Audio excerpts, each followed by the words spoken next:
When it comes to renting movies, you can either get in your car, drive to the video store, and hope it's available from just a few thousand titles that store offers, or you can just go to your computer and order a movie from Netflix, which has over 100,000 DVD titles to choose from at any given time. Netflix has revolutionized the movie rental business by simply changing the distribution strategy to one that better serves the customer, and it's paid off big time. In 2007, they were the #1 online retailer, shipping enough DVDs every week to eclipse Mount Everest if they were all stacked up. Now that's what we call distributing products quickly and efficiently.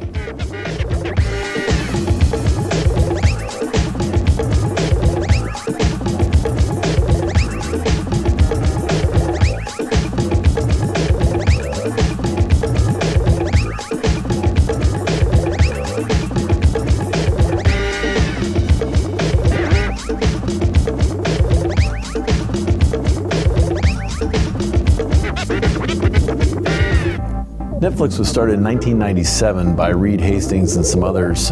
Reed Hastings is the CEO and chairman of Netflix currently. He was introduced to the DVD format by this friend, and he had this idea of mailing them to himself to see how they'd hold up in the mail. He went out and bought a bunch of CDs, a dozen or so CDs, because DVDs weren't available, and he put them in different first-class envelope mail and dropped them in the mail to himself. And when they all came back intact, he knew he was onto something. And then later, he was at the gym and realized that people were paying for a monthly subscription to the gym, whether they worked out once a month or 10 times a month or 30 times a month. And he put those two ideas together and came up with Netflix, where you can rent DVDs via mail on a subscription basis and rent as many as you want, and your postage is paid both ways by Netflix. You can keep the DVDs out as long as you want with no late fees ever. And that took off. Whether it's movie rentals, groceries, clothing, or just about any other product or service, those products have to get from the manufacturer to the customer. And in most cases, they get there by means of marketing intermediaries, or what used to be called middlemen, which are organizations that move goods and services from producers to customers. Just about every product or service available for purchase today utilizes one or more wholesalers, retailers, or brokers who bring those products to the end customer through different distribution channels. The way cars and furniture are brought to market is different than the way groceries or insurance is brought to market. These marketing intermediaries, or middlemen, are sometimes thought of as adding unnecessary costs to the final product or service, but that's simply not true. Intermediaries often make distributing products quicker and much more efficient. Just take a look at a scenario where 5 manufacturers have to sell and distribute products to 5 retailers. Adding a wholesaler to the channel of distribution cuts the number of contacts from 25 to 10. Intermediaries do add cost, but often the value they bring far outweighs the alternative. Just take a look at the breakdown of the cost of food you buy in a grocery store. You can see that the farmer only makes 25 cents of your food dollar. Intermediaries make up the rest.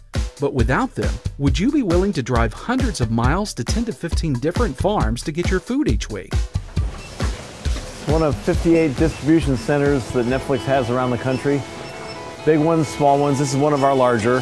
This is actually the second largest distribution center in the Netflix network. This is in Fremont, California. We've got about 160 employees here. What we're doing right now is rental return. I mean, Netflix has got a lot of elements that people don't even think. We're a great trucking company. We've got lots of trucks out on the roads picking up the mail from the United States Postal Service. These are filled with DVDs that people have returned from all around Northern California. We bring the discs in the boxes into the distribution center. We take the cardboard sleeve off of the containers, and then we deliver boxes to all of our associates. The envelope is ripped open, the sleeve is removed, the disc is removed from the sleeve. We make sure that the disc has no cracks or abrasions, and make sure it matches the sleeve, because the disc and the sleeve have to match. That's kind of the key to the system. All the DVDs and Blu-ray discs are put in the feeder, and it comes through here, and right there the barcode is scanned. The barcode on the sleeve of the disc is scanned right there, and that's when you receive your email that the disc was returned. So rental return happens right here. It's all electronic inventory. After the DVDs are returned, and after we scan them to determine if they have an order for today, they come over here. And in this machine they insert, the machine flattens them out. The machine has a suction that lifts this part right here, and suction picks up the disc and slips the disc in. The machine then takes the fold and folds it over, removes the tab, shoots that adhesive strip into the garbage can here. The machine does a wonderful job. The stuffer stuffs DVDs about 4,200 an hour. Right here, the disc barcode is scanned right there. So in 1/32 of a second, from here, it reads the barcode, and in 1/32 of a second, it translates that barcode to the customer. John Smith at 123 Main Street in Anywhere, California. This is replicated in 58 distribution centers around the United States, doing the same exact process right now so that Netflix members can get their movies tomorrow.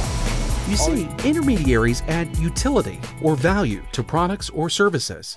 There are various types of utility, including form utility, which are the actual products that manufacturers produce. But intermediaries provide most of the other important utilities. Time utility is something that retailers who are open 24 hours a day provide. Netflix is a perfect example of a retailer that provides maximum time utility value, since their website is accessible any day, anytime. Place utility is having products where people want them. If you need some personal items, a snack, or some gas for your car, there's usually a drugstore, convenience store, or gas station that offers any of these products nearby. Possession utility is facilitating the process of transferring ownership from one party to another, which is what real estate brokers, bank loan officers, or mortgage brokers provide. Information utility, the value added by information, is provided by intermediaries such as newspapers, websites, libraries, and salespeople. And finally, retail service staff and companies like Geek Squad all provide service utility, which is the value of fast and friendly service before and after the sale. Reed Hastings, the co-founder of Netflix, in 1997 named the company Netflix, not DVDs by mail, because the vision early on in the early internet was that movies would all be coming to you instantly, streaming. And he and the founders thought in 5 years everything would be streaming. So by 2003, everything would be streaming. Well, 2003 came and went, and the technology was there, but the consumer acceptance wasn't. The reality is Netflix has a remarkable streaming offering where you get movies delivered to you instantly via the laptop, the PC, or the Mac, or directly to your TV with a Netflix Ready device by a number of companies. So now that we learned about the value intermediaries bring, let's talk for a moment about the two main types of intermediaries: wholesale and retail intermediaries. Wholesalers sell goods and services to other businesses or institutions, whereas retailers sell goods and services to consumers. There are many more different types of retailers than there are wholesalers. The stores where we buy products are just a part of the retail picture. Non-store retailers are also a big part of the picture and include telemarketing, vending machines or kiosks, direct selling, multi-level marketing, direct marketing or catalogs, and electronic retailing. Consumers have a lot of ways to rent movies. The Dark Knight can be enjoyed at Netflix by renting it on DVD, on Blu-ray disc. You can also get The Dark Knight downloaded from a service, pay to watch it. You pay $4.95 and watch it right then. You can go to a store and pick it up. You can go to a kiosk and pick it up at your local Walmart or your local grocery store or your local pharmacy. There are a lot of ways for consumers to enjoy The Dark Knight. What Netflix wants to do is make it as convenient and as easy for you to do that with the multiple options of Blu-ray disc, of streaming, of DVD, the traditional DVD. Netflix has 100,000 titles on DVD, which is far bigger than any other catalog anywhere. It's the biggest catalog for rental anywhere. We have 12,000 of those titles available to watch instantly on the PC or on the Mac or on your TV if you have a Netflix Ready device by a number of different partners. Xbox 360, Roku, LG Electronics, and Samsung have Blu-ray disc players that stream instantly from Netflix, and the TiVo also has one of its devices you can stream instantly from Netflix. So we make it as convenient and with greatest selection and greatest value. Netflix is a perfect example of an electronic retailer. Don't forget that Netflix is a marketing intermediary. Movie studios produce the movies that Netflix markets and distributes to consumers. But the real genius behind Netflix is their website. Netflix has 10.3 million members, which means we have 10.3 million individual websites because every Netflix member's website is unique to that member. Unique to your ratings, unique to your rentals, unique to the movies you have in your queue. And the Netflix website really is a thing to behold if you love movies, because we present movies to you on the Netflix website that you're going to enjoy based on your rental history, and if you rate movies, based on your ratings. And we have 2 billion ratings in the Netflix database from members over the years, and with those ratings, with collaborative filtering and the algorithms, the software that sorts those ratings, we can tell you, we can present movies to you that we know you're going to enjoy based on other people's ratings of those same movies and movies that they've rated similarly that we think you're going to enjoy. So what people think of Netflix is a great delivery company for movies.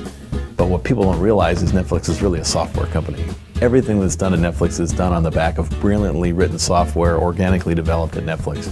Raw material suppliers, manufacturers, wholesalers, and retailers work together to bring products to consumers through what's called the supply chain. Netflix is a very unique supply chain because of their total dependence on the U.S. Post Office to not only deliver DVDs to their customers, but also to return them back to Netflix. DVDs that are rented by customers at Netflix are kind of like electrical current. They're always in motion from the moment they were generated at the power plant to the moment they're sent out over the wires using the electrical current analogy. In reality, they are always in motion. When we get a DVD, we buy it from the studio directly. Netflix receives the DVDs at one central operations center in Columbus, Ohio. And there we receive about 300 different titles a day. We take all the discs that come in on spindles or even in the jewel cases, and we put them in individual sleeves with the name of the movie and a synopsis of the movie and the date and the rating and all that on the sleeve. And that sleeve then is sent to distribution centers around the country. Choosing the right transportation mode along each step of the supply chain is critical, and there are many choices. Trains are good for large bulk shipments. Trucks, on the other hand, are good for small shipments to remote locations. Water transport is good for overseas shipments, but is very slow. Pipelines are perfect for transporting water and petroleum products. Air transport is fast, but expensive. Some companies combine multiple modes of transportation into what's called intermodal shipping. Netflix is very dependent on our delivery partner, which is the United States Postal Service. Without those 630,000 mail carriers around the United States, Netflix doesn't get DVDs to its customers. So we really do depend on the Postal Service. Netflix is the largest growth customer for first-class mail for the United States Postal Service, so we have a really strong relationship. But that doesn't guarantee us any favors or anything, because the Postal Service is essentially run by the government and it's got its requirements, and so Netflix has the service that everybody else gets. So you see, marketing intermediaries like Netflix are not only essential to bringing products and services to market, but also continually compete to provide greater and greater value and service levels to consumers. So if you ever find yourself renting a movie from the comfort of your home, just think about how much easier it is than driving to a video store, hoping that the movie you want to rent is available. And think about how cutting out the middleman is not such a great idea after all. Prior to Netflix, there was really no convenient way to rent movies. You had to drive to the video store. You had to pay punitive late fees. You had kind of crummy service. The selection was poor. The typical video store has about 3,000 to 5,000 titles. At Netflix, we have 100,000 titles on DVD. And it really hadn't been done in any other industry either. There were CDs by mail, and the record clubs, and there were books by mail. But an unlimited subscription service for DVDs had never been done. And people liked it. The idea took off. People thought it was a good idea. They liked the fact that they didn't have to pay late fees. You can keep the DVDs as long as you want. The unlimited selection, of course, you rent as many as you want in a month. It really was very popular with consumers, and it continues to be so.